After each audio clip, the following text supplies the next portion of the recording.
अस्सलाम वालेकुम यूट्यूब के व्यूअर्स, क्या हाल है। इंशाल्लाह सब भाई खैरियत से होंगे। आज मैं आप लोगों को हारमोनियम की एक साज़ बताने वाला हूँ। बहुत ही अच्छी साज़ है और वीडियोस को आखिर तक देखिए, वीडियोस को स्किप मत करिए। चलिए दोस्तों, वीडियोस को शुरू करते हैं। शुरू करने से पहले अगर आप हमारे चैनल पर न्यू हैं तो चैनल को सब्सक्राइब कर दें। आज मैं आप लोगों को गीत बताने वाला हूँ, आ जाओ मेरी ज़िंदगी बहार बन के। इसके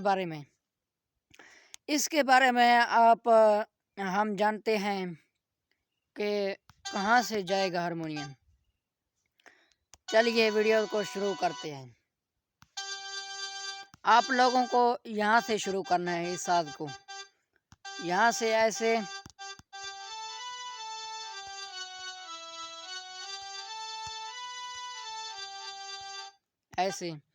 आ जाओ मेरी जिंदगी बहारी बन के।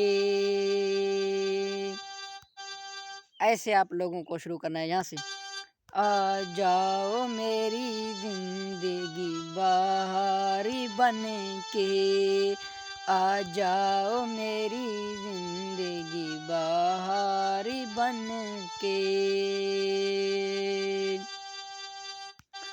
ये है जी बटन।